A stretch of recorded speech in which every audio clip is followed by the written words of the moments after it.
Young Turks brought to you by Carbonite Online Backup. The Republicans go to the White House. They're going to talk about the debt ceiling.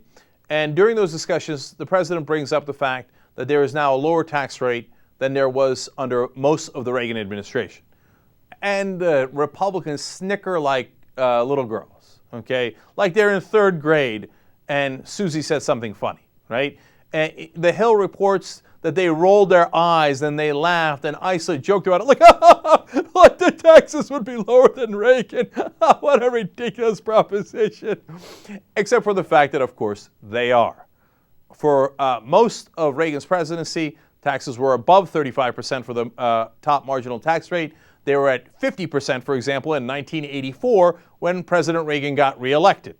At one point, they dropped to 28% for the highest bracket in 1986. But for 6 years, it was actually much higher than the 35% we have now.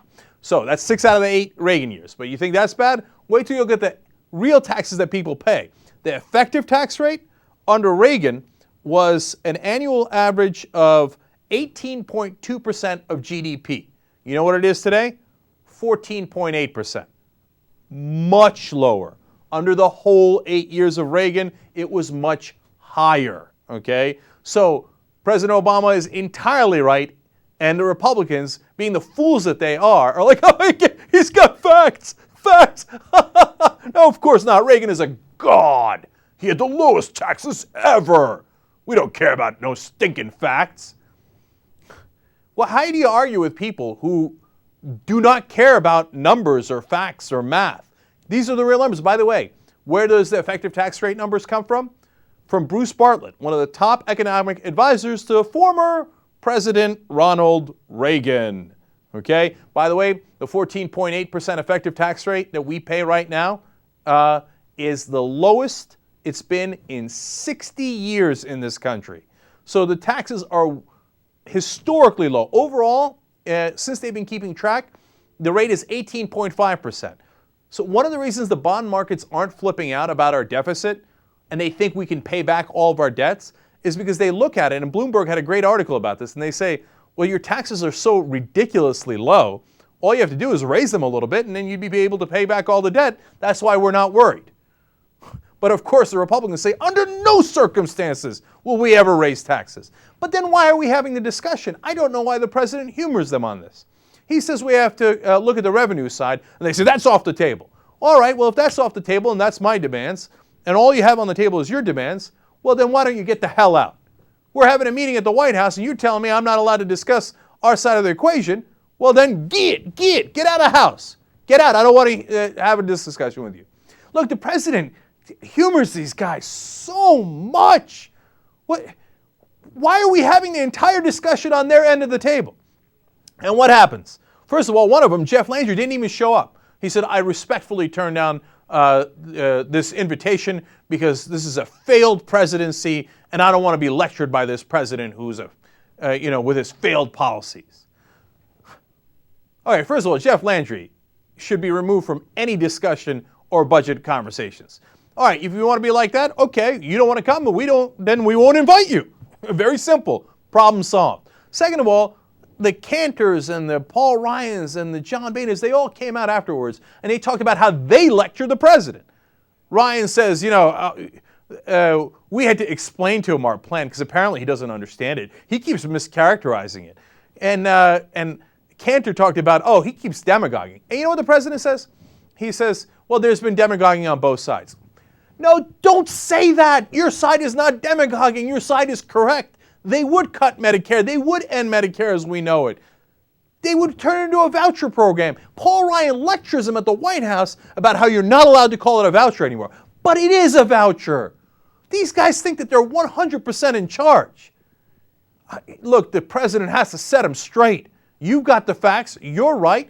And now there's a new poll out from one of the top Democratic pollsters does a poll and asks them, hey, how do you react to the Medicare plan, right? And the numbers are devastating for the Republicans. They have lost the trust of the middle class. When you ask the question, who do you trust more on Medicare? Overwhelmingly Democrats, much better numbers than they had even earlier when the Ryan plan had already been introduced, but people didn't know about it as well. When you ask them, who do you trust to take care of the average middle-class voter? They say the Democrats by much larger margins than before. And when they ask the pollster, how's the way that the Democrats can lose this advantage? He says, if they agree to Medicare cuts that the Republicans want. Exactly. So why would you do that? So unfortunately, Kevin McCarthy comes out, one of the Republican leaders in the House, and says President Obama has agreed that entitlement reform, meaning Medicare, Medicaid, and Social Security, are on the table, and they will be part of the budget cuts. Disaster!